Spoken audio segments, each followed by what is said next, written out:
And to say it's a great pleasure of mine to have you all here today. Thank you all very much for coming along and sharing this event with us. It gives me great pleasure to introduce Chris to you. Chris has traveled around the International House Network. I first met him when he was teaching in Costa Rica. Since then he's gone to Dubai. He's a CELTA trainer, Delta trainer, a CELTA assessor. He does lots of training, lots of teaching. He has a great blog as well where he explores all different sorts of teaching, and he has a particular penchant for dogma style teaching. But today he's going back to basics and looking at listening and trying to extend our knowledge and skills and techniques with listening. So I shall hand over to Chris, who's over in Chiang Mai in Thailand, and wish you all a very happy workshop. Okay, thank you very much, Neil, and hello to everyone. Yeah, my name's Chris. Neil's, I think, said enough about me. I don't think I need to say any more there. You just get bored. Anyway, here in Chiang Mai, it's 7 o'clock at night, so wherever you are, I bet it's not as late as that. And today we're going to look at listening. And Neil said go back to basics, but I don't know if we are going back to basics with listening, because I think it's something that we need to think in depth about, really. So we're going to look in at some background on what listening is and the processes involved in it. And then we're going to have some simple ideas just to add to classroom listening lessons. You know, nothing radical, but just some things that we can do that might help our learners better. Okay, that picture, by the way, that you can see and that I'm pointing at somewhat pointlessly, is that's IH Chiang Mai, which is the newest IH in the network. I think it actually opens in January. But that's where I work. Looks pretty cool, huh? It's a lovely place. Right, so anyway, let's get started. That's some biography aside. Just type into the chat box answers to these questions. Do any of your learners find listening difficult, listening in class difficult? And what kind of thing is it that they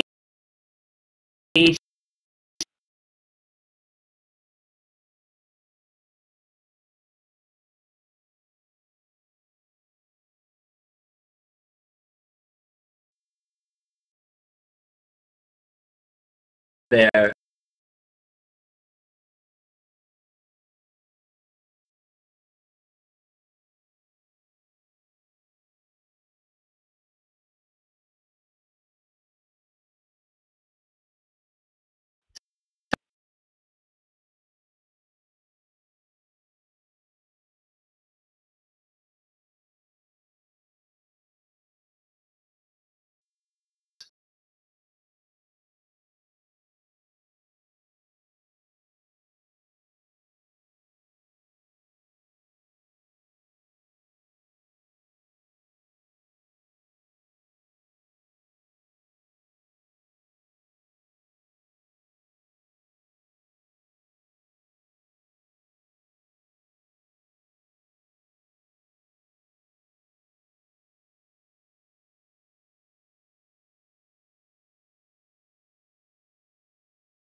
and they groan.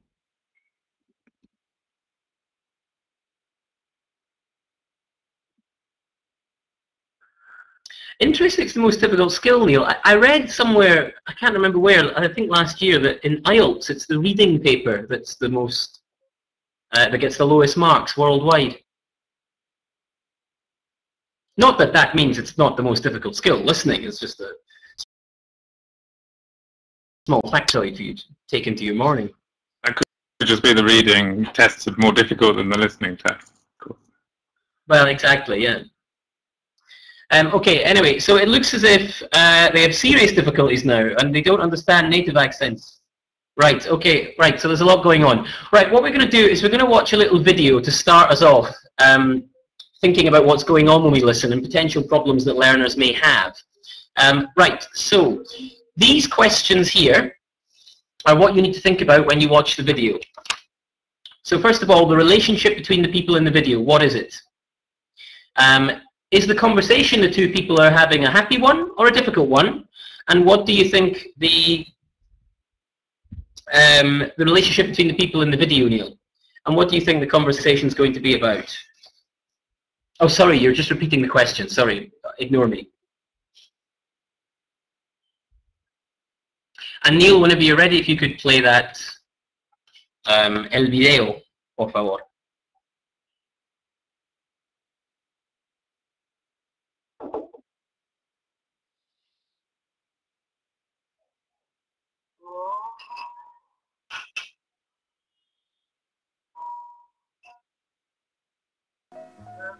Oh, speaker off. Speaker off.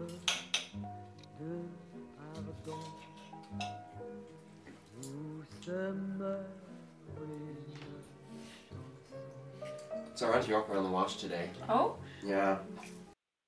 That doll's a rainbow on her face.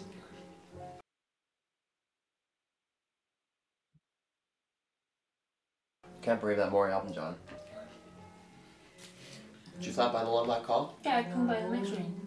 I played that.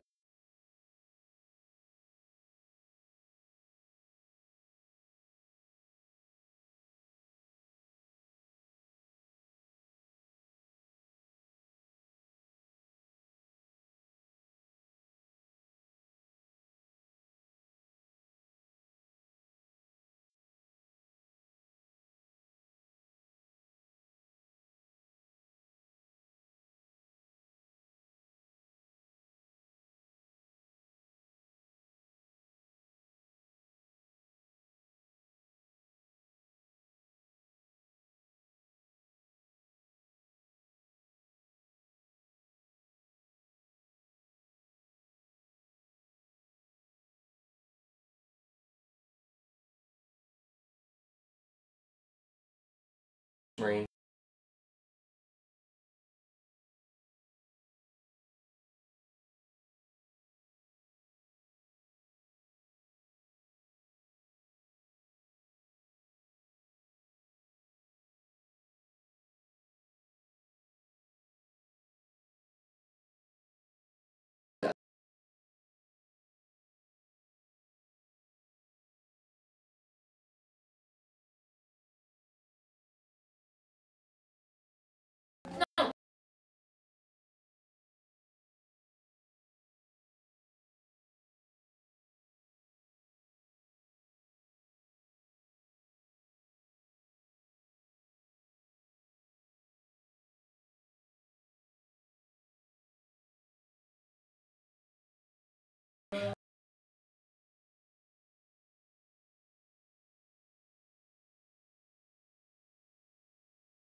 And when you think you're ready, if you could start typing your answers into the box.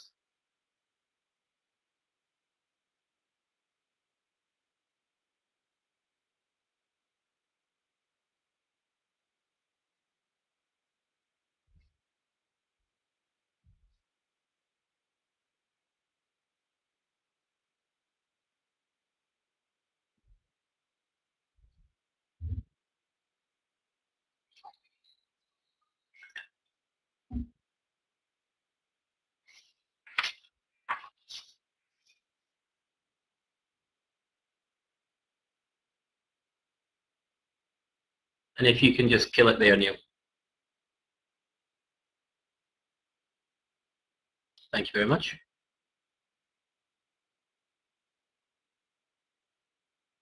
Okay, so first guess is we've got partners. Thinks they're partners. Catherine. It's a difficult conversation. They're splitting up. Oh dear.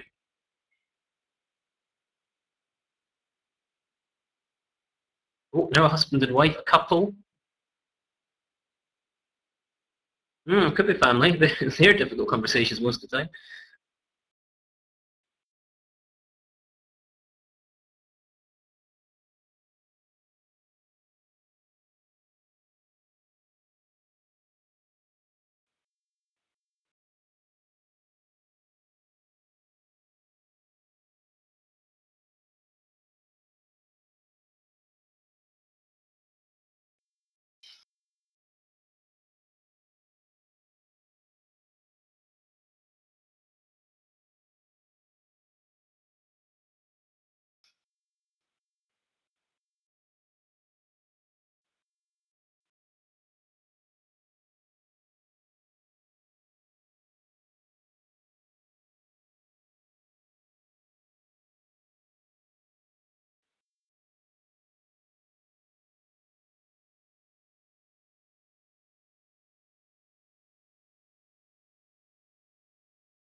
Okay, it's quite interesting that people are picking out almost exactly the same points there, that it's either, that it's some kind of intimate relationship. I've written it's probably a couple. We don't really know. Could be a brother and sister. We're not sure. And is the conversation happy or difficult? Almost everyone's gone for difficult. It seemed to start out very well, and then, well, it descended into a bit of a fight, really, and she stormed off after threatening him with a fork, which is charming. And then what's the conversation about? A lot of people think family. Yeah, a couple of people have thought family, people splitting up. It could be. Well, we really don't have any idea. The only thing we can really say about it is it's probably happened before, because there was a look from her as if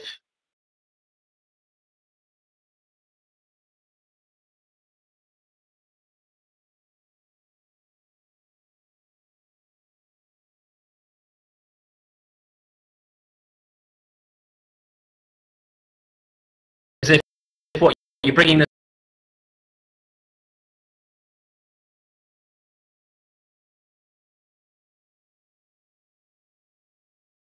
up.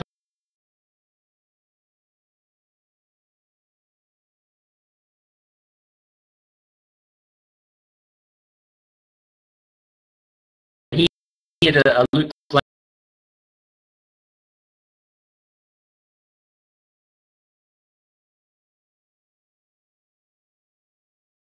that.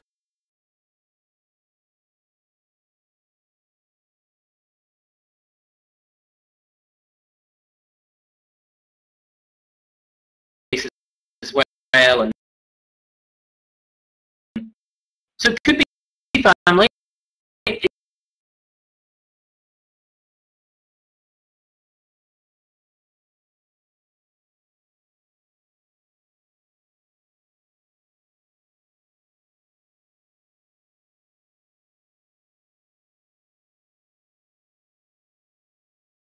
We don't know.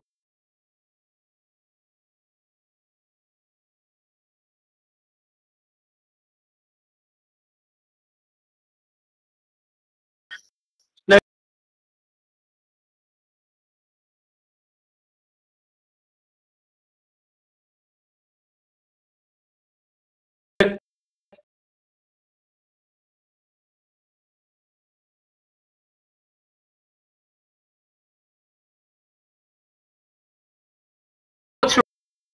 remarkable about this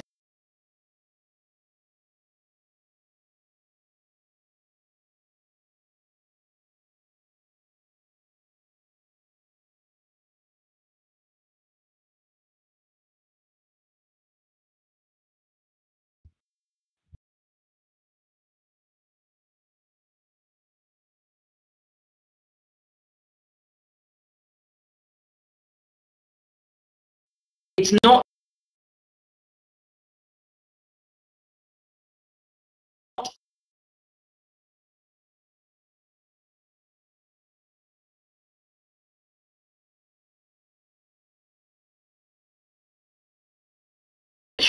it's written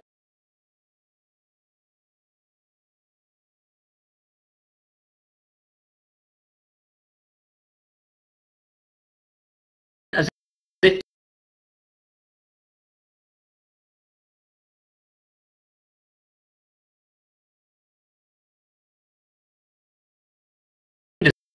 as if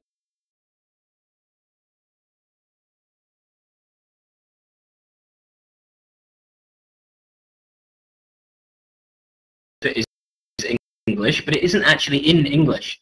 And yet we've all managed to reach very similar conclusions about what's going on. Now, the question there is, how did we manage to do that? Because we weren't able really to pick out individual words. There are some words which sound quite familiar, as if they are real words, but they're, well, they're not. They just sound like they're real words. So how did we arrive at these conclusions? We were unable to decode, as it were. So that means we're unable to pick out individual words and things and build up meaning that way. However, we were able to look at the conversation from what's known as a top-down view. So we were able to bring our world knowledge to it, our situational knowledge to it, and we conclude that from what we know about these two things, a young man and a young woman cooking dinner and then having dinner together alone in a house suggests they probably live together, or at least very familiar with each other, which suggests they've probably got some kind of intimate relationship. Perhaps they're a couple. And then how do we know they start to argue? Well, facial expressions, we can tell from the tone, and we know all of that from our world knowledge. We didn't pick that up from the language in the conversation. Now, that's a pretty extreme example to make the point that we bring a lot to a text, that we bring a lot to listening. It's not all in the text itself, if you like. We already knew all of that. Is it relevant to how people actually listen in the real world, or problems learners might have? Well, this rather large quotation here, which I'd like you to read, is a YouTube comment on that video. And it's from a language teacher. So read that and see if you've ever had a student who thought like that. And this teacher, by the way, is talking about the video.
Right, there's a lot going on in there. It's a bit too much for us to unpack right now.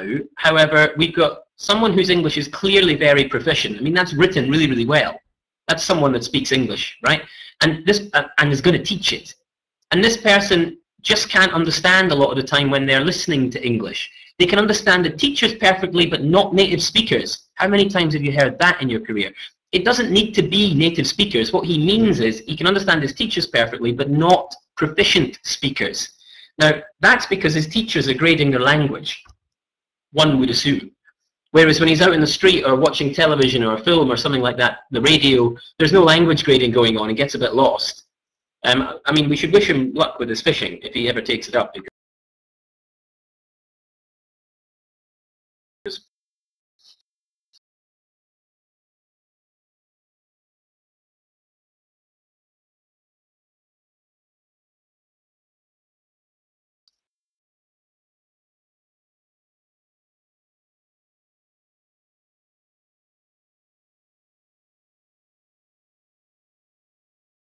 English that well.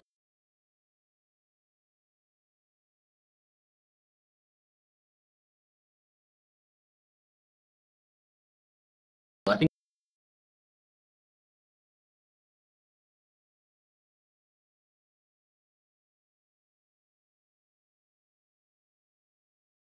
incredibly.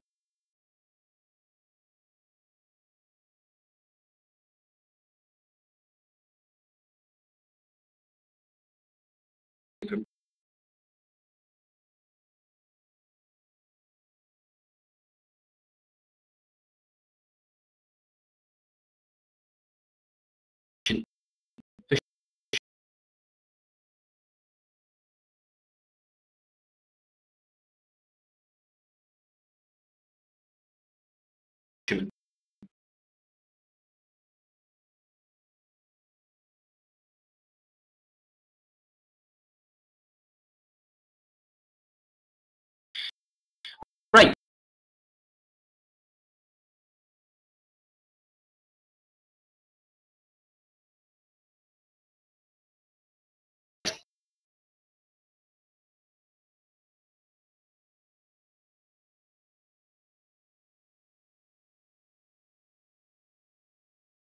So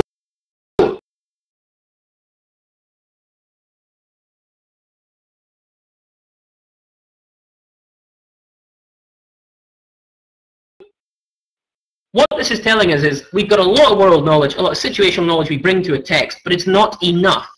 We didn't understand what that conversation was about, and this person here has had exactly the same problem.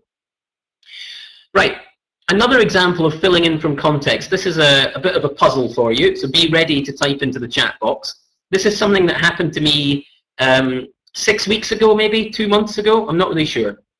I was doing a Delta in Bangkok, working for IH Bangkok, and then in the accommodation provided by the school, in the complex, there was a little bar that served food.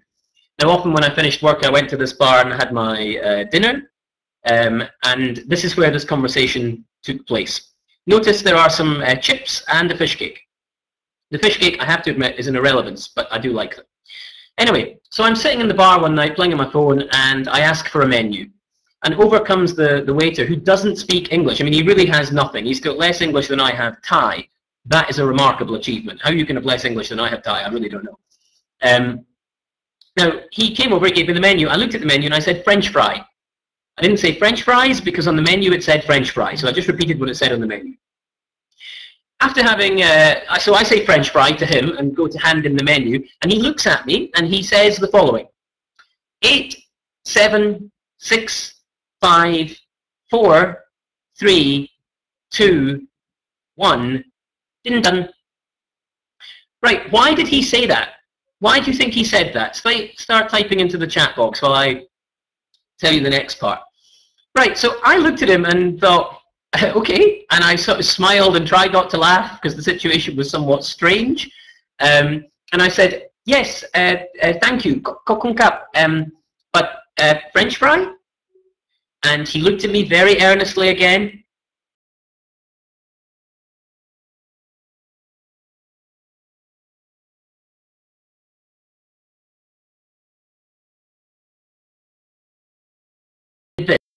This.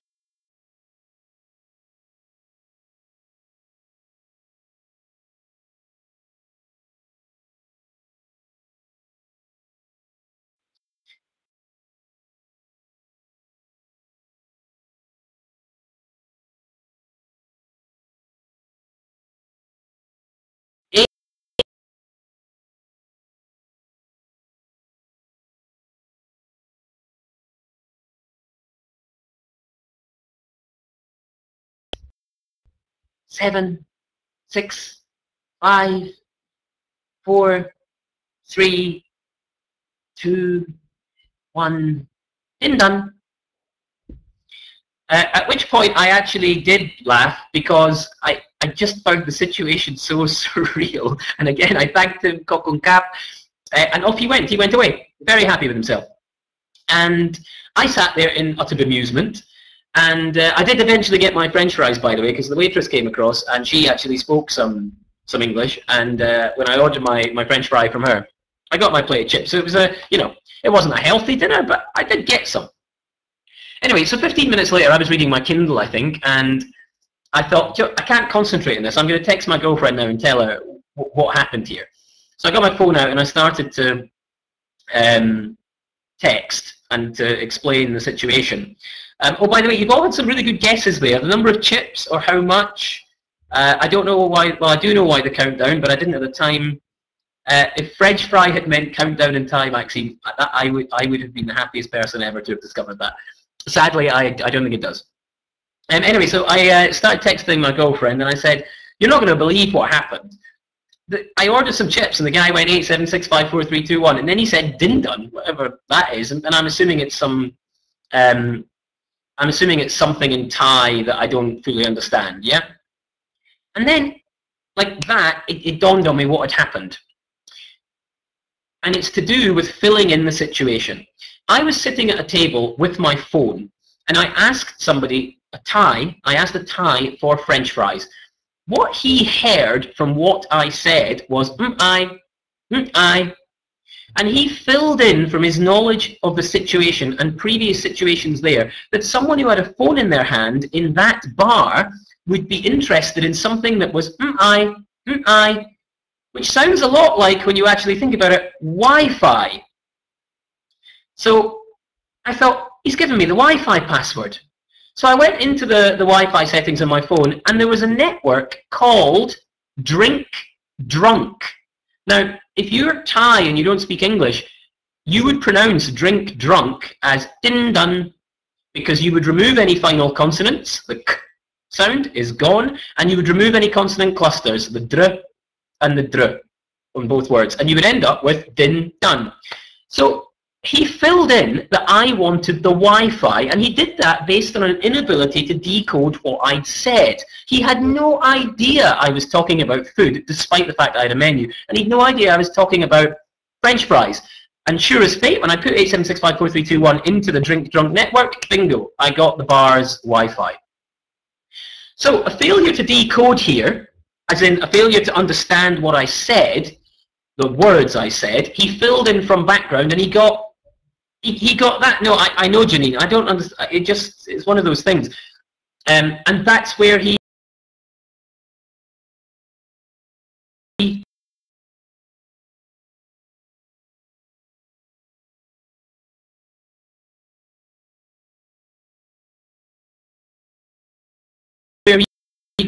that's where he got the information from.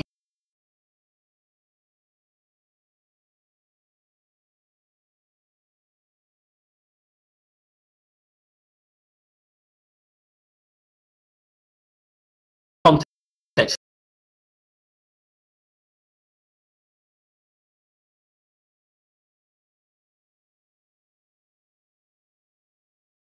This tells us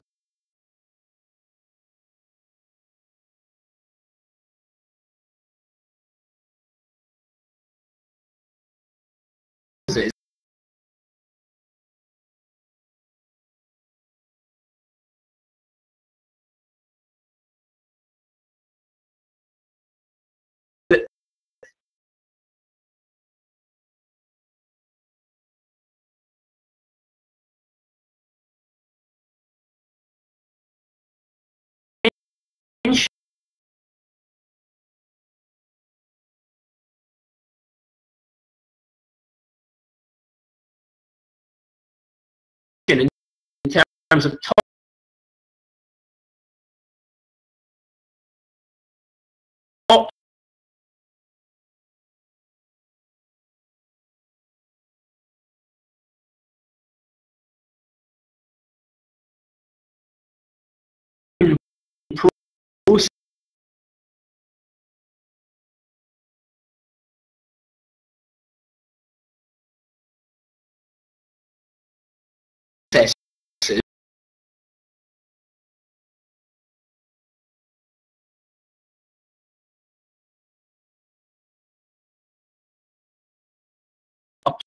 applying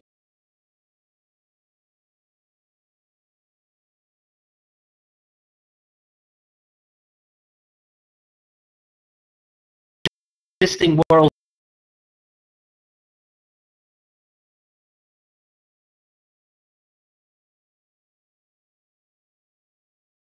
and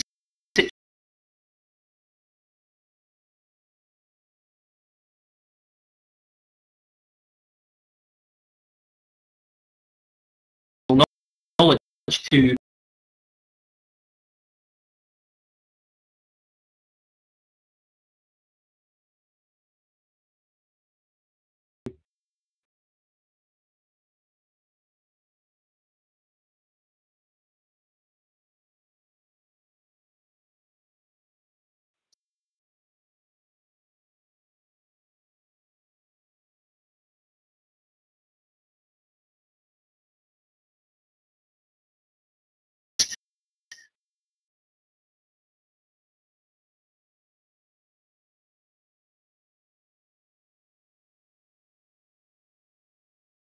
because essentially it's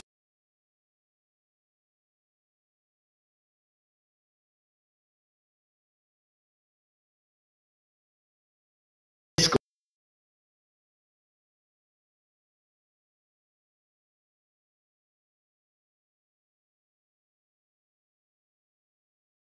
Text.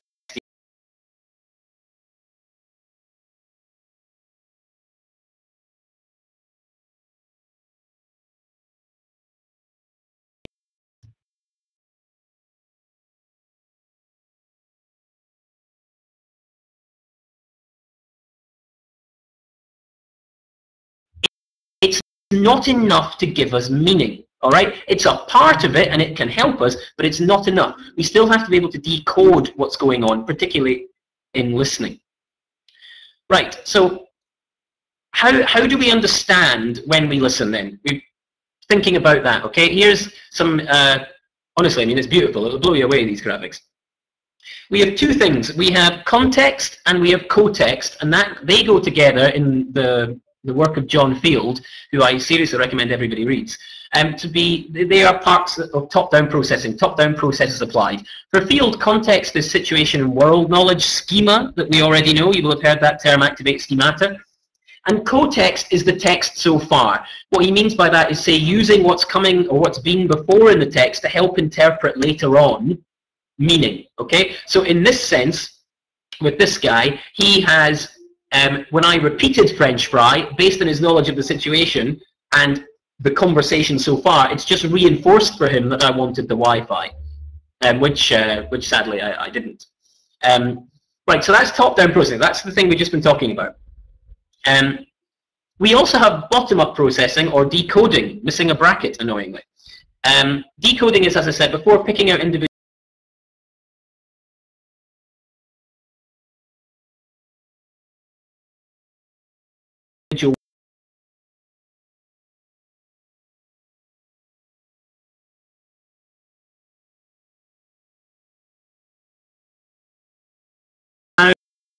sounds,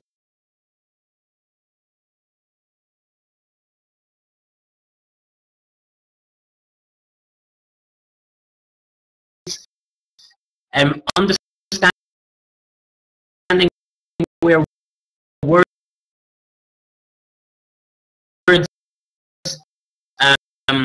where lexical segmentation occurs, where word boundaries are in speech. Okay, we'll come back to that point, but where word boundaries are when we are actually speaking is quite difficult for us to actually work out.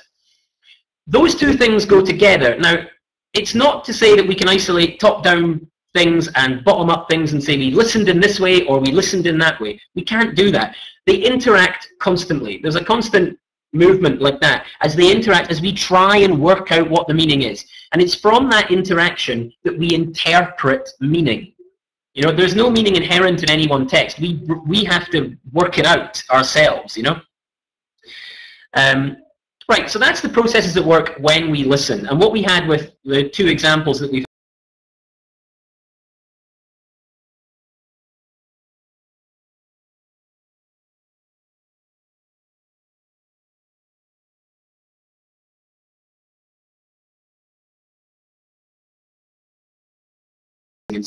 some way. A failure of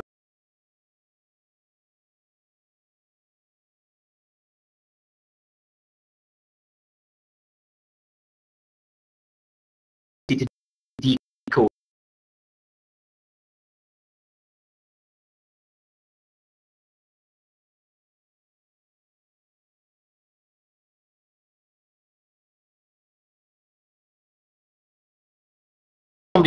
Because we couldn't.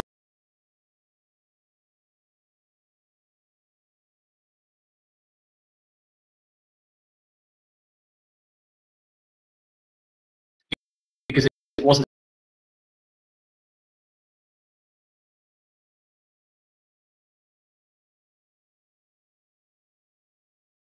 in English.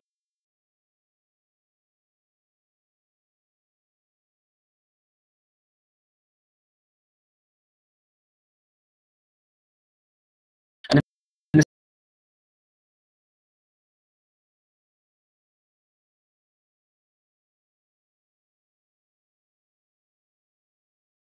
guy didn't have enough English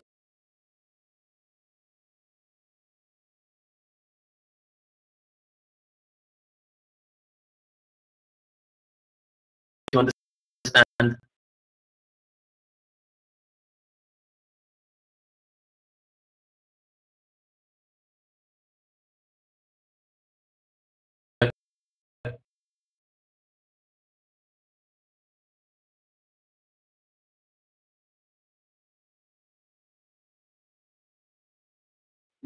The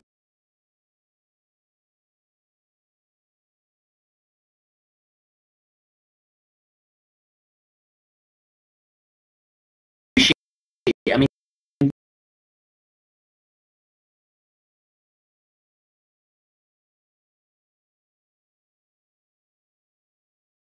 think about it. He didn't understand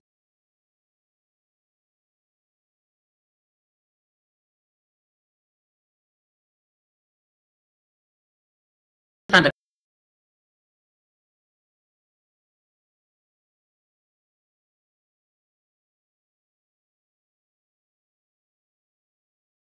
cluster and a final close it.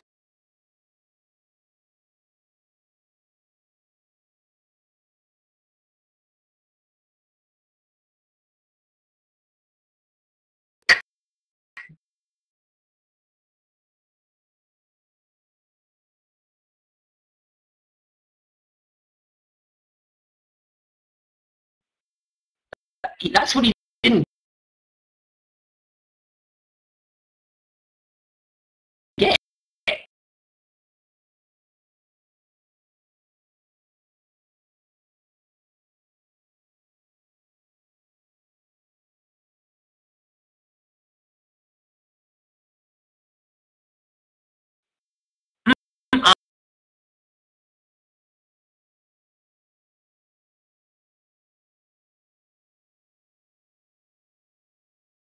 I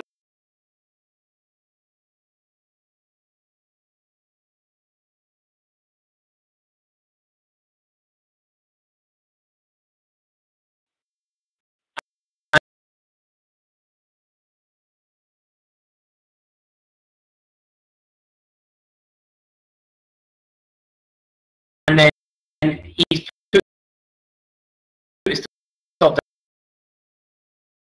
down on it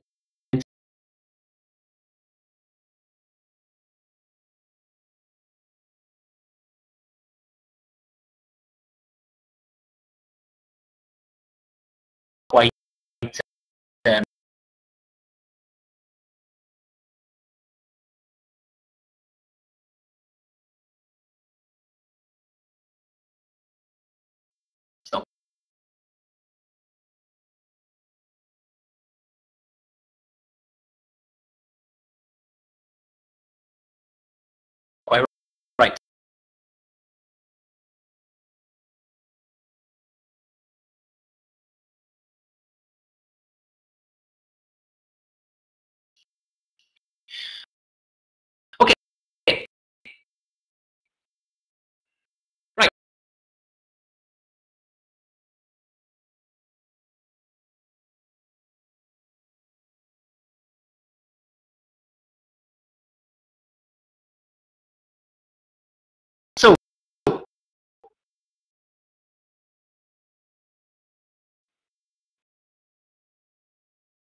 forward and start to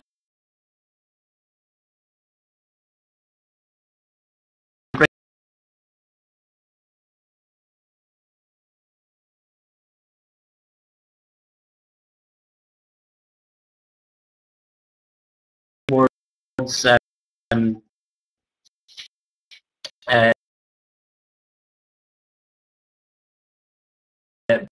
bring it more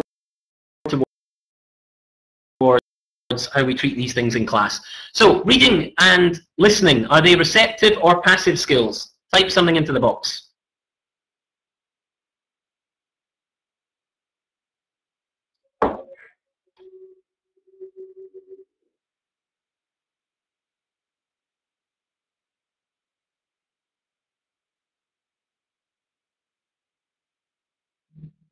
Oh, wow. That's quite some start.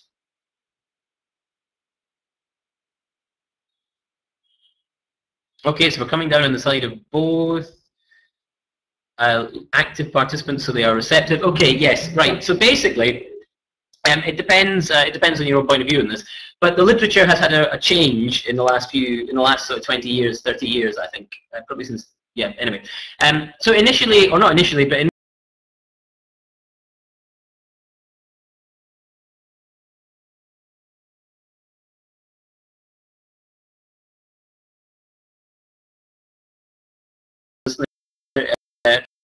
listeners and readers were passive.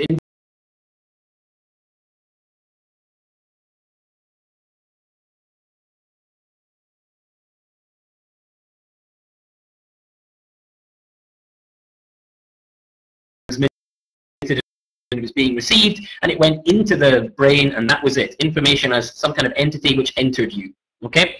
However, in more recent times, that changed to receptive skills for the point that, who was it, Ricardo and somebody else, but I can't see exactly where it's written, for the point that Ricardo made there, which is that when we listen, we are not passive. Our brains are working. We're trying to work out meaning. You can't just transmit meaning from you to me. You turn it into acoustic signals in the case of listening. These acoustic signals reach my ear, and then I have to interpret them. I have to work out what's going on. Now, anyone who's ever tried to listen in a second, third, fourth, fifth language that you don't speak very well will know that it is not a passive skill, and you are working very, very, very hard to try and work out what's being said. Yes, so, however, notice how I put these two things together, listening and reading. We put them together here, and this seems normal, right? All course books, teacher trainers, people like me, we tell people in their CELTA courses, they are receptive skills, and reading and listening go together really, really well. Well, I have a question about that, which is, what on earth do listening and reading have in common anyway? I mean, what is it when you actually think about what we do when we listen, ears, read, eyes, what is it that they have in common? If you have something, please type it into the box.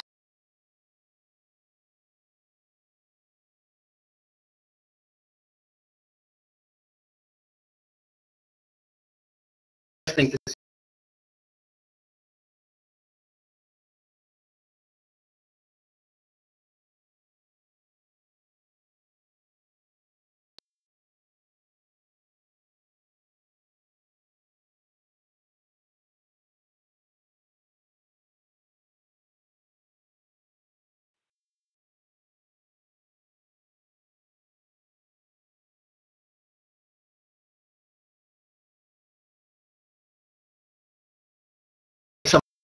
some discussion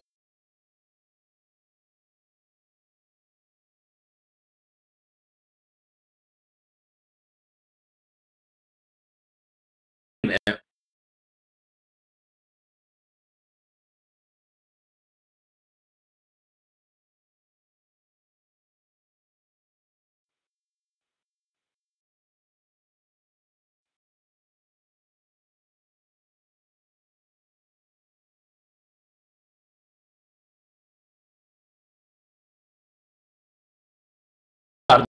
So we do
interpretation is key. It's central.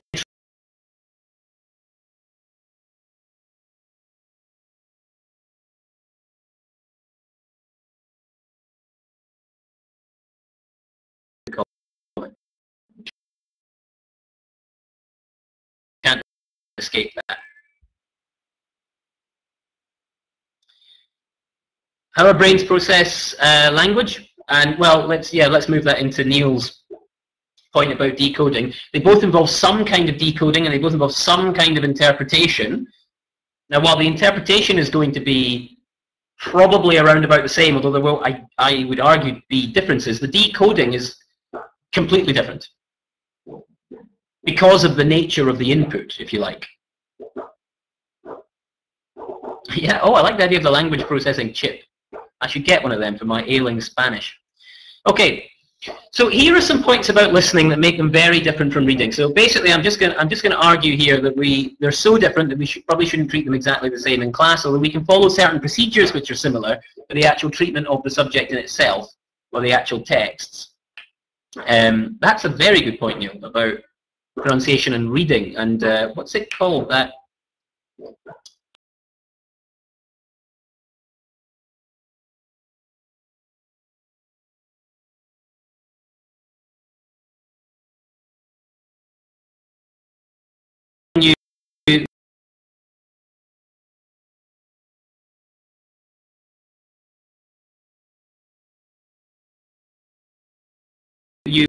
when you pronounce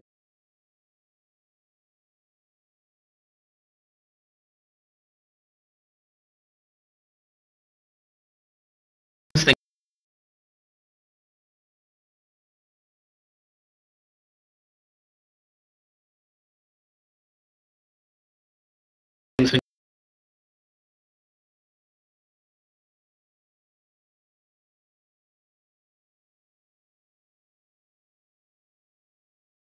what's that?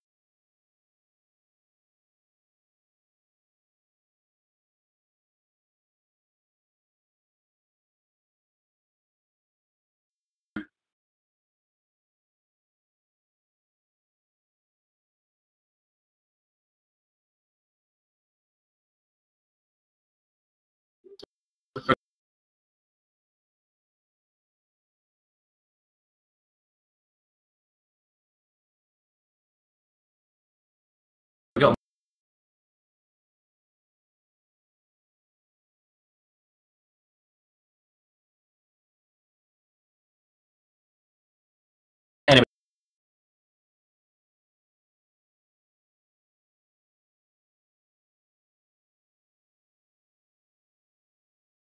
if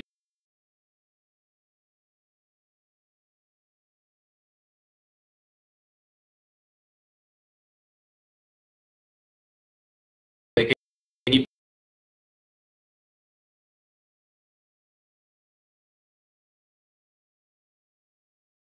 put it in there.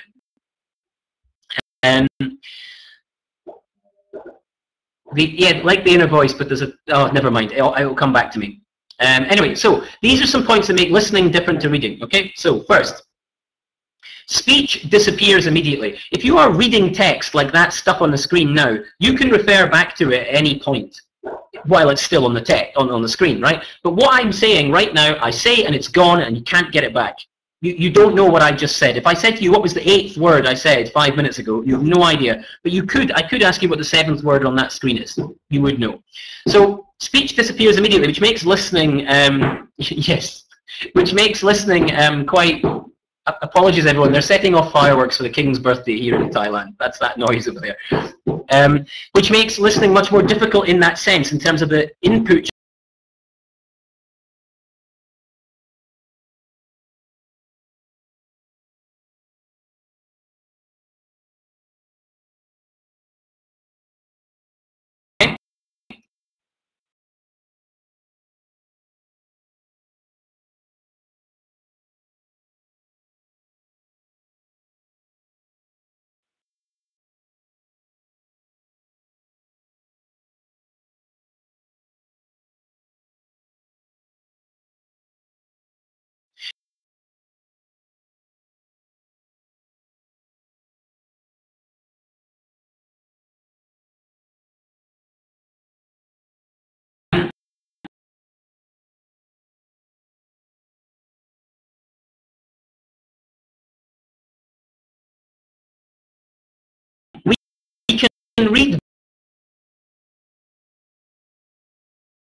situation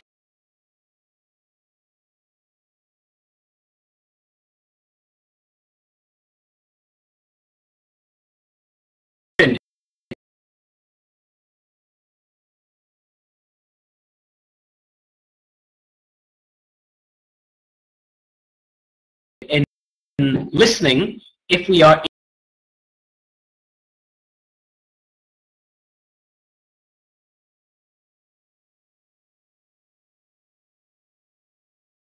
and speaking with somebody, which is the most common type of listening, and we don't have that in reading. Now, the point about the situation does exist in reading, because we do read in situations, of course we do.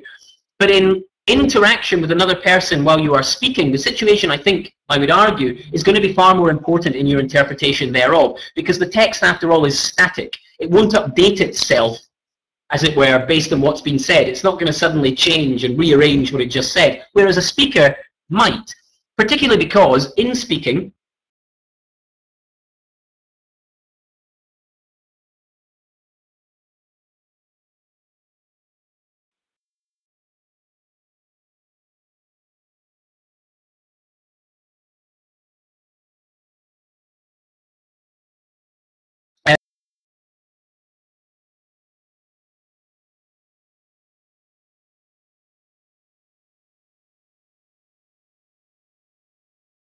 it's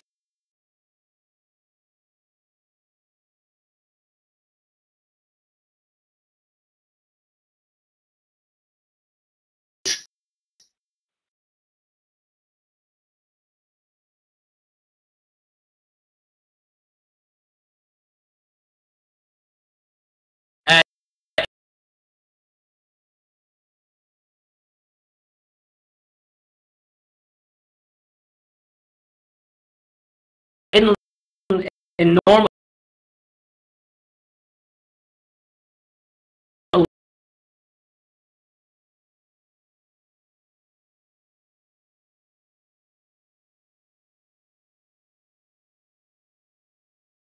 listening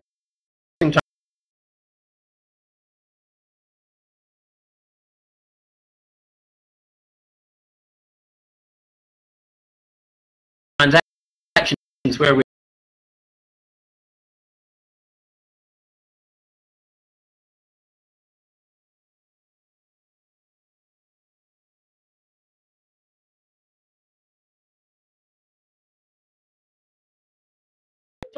or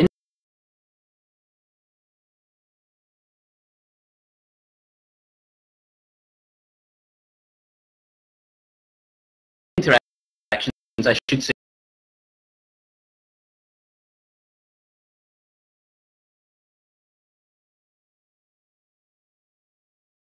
where we're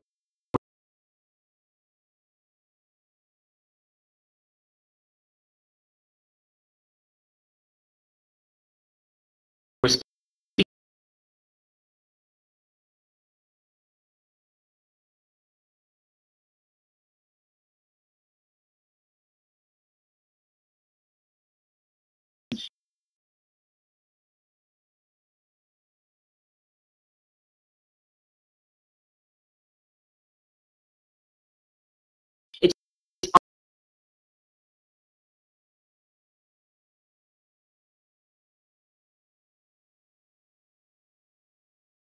unscripted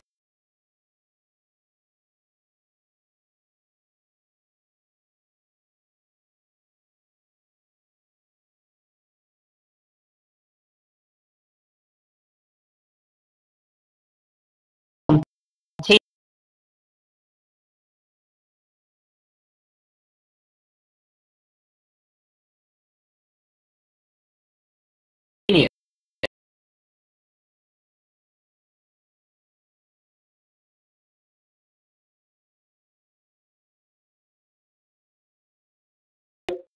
Even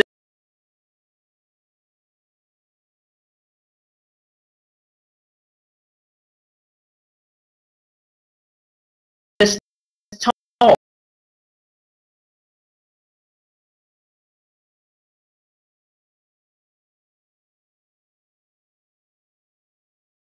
I haven't scripted it. I made the slides and I thought about what I'm going to say, but a lot of it is unscripted and spontaneous. Hence why, you know, go off in deviations and talk about the fireworks.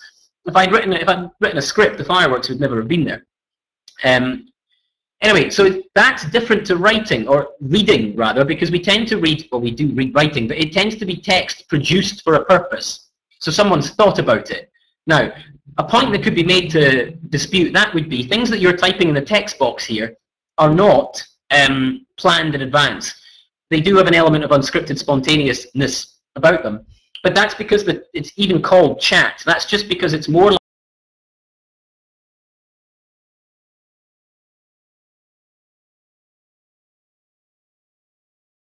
like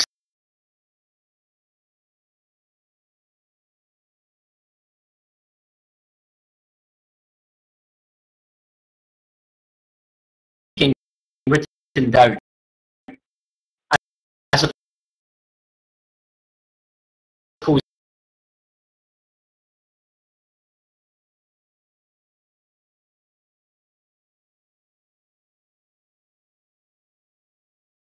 actual piece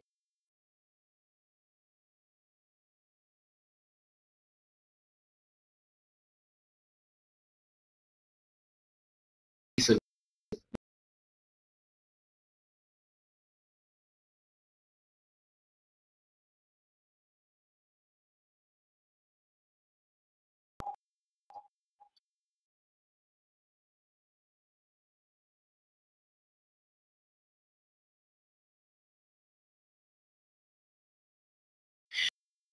but the implication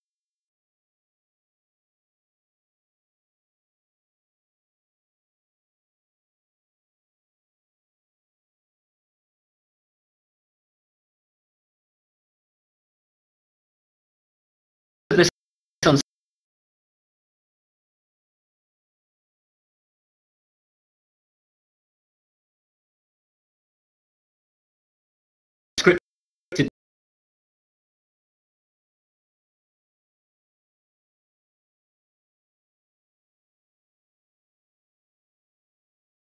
spontaneity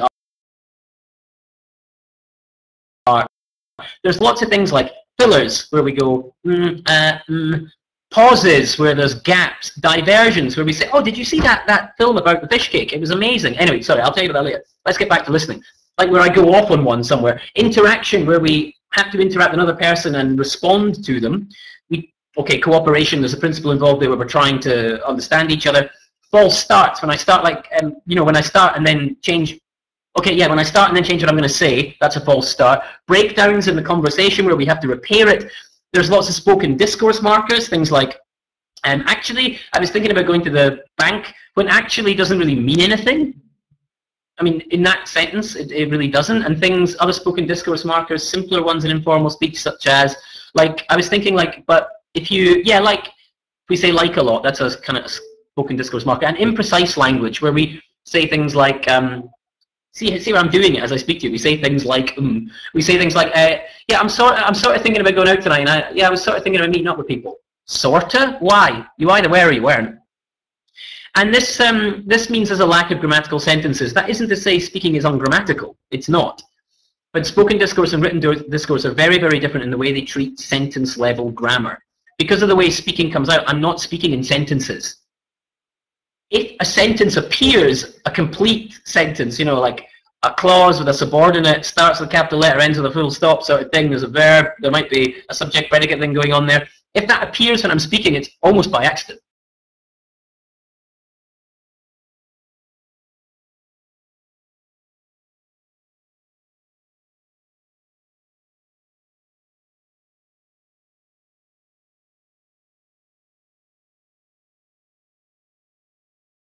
But if it's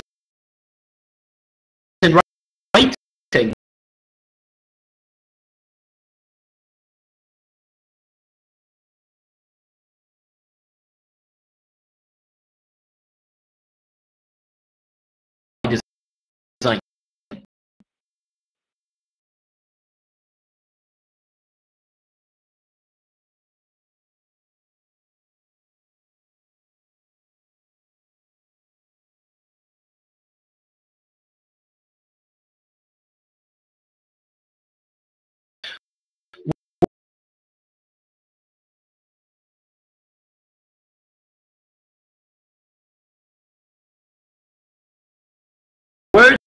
words are not separated, like we mentioned earlier. There's a continuous stream of speech. And if you're able to keep up with the speed I speak at, you're very good at decoding this continuous stream of speech. Because what this means is that the word is not the central component of interpreting listening. It's an ability to work out what's going on in continuous discourse, yeah? And what this means is that there are sound changes that happen to words because of the nature of speech. Sound changes such as elision, okay, where, for example, if I say the word cat, all right, there's a t at the end, cat, yeah? But if I say cat and dog, in the way I pronounce that, I do not say cat and dog. I say cat and dog. The t is elided. It disappears. Now, if you've been trained and taught that the word cat is the word cat, and then you hear this new word, canned, you're like, what? You're going to be, what's a canned? What's a canned? Cat and dog. You see? So I didn't do that model very well, but I think you get the point. Further, another example. I don't know. Okay, I don't know. It sounds lovely, right? It's got a t in it. What if I say, I don't know? I don't know. I don't know. There's no t. So again, if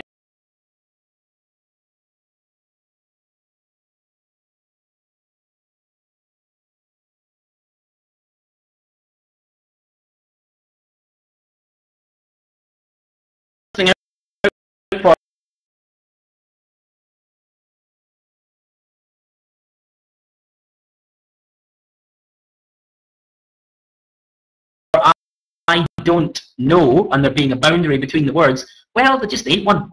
It's not there a lot of the time. Learners, they know that. That's completely different to reading. The vast majority of reading will be with words clearly demarcated, individual words, written as individual words. Sometimes we change it and we write gonna and dunna, but arguably they are words in if you go back to the written little text. Here's it's not a factoid, it's a fact. Thai does not separate its words. Fantastic.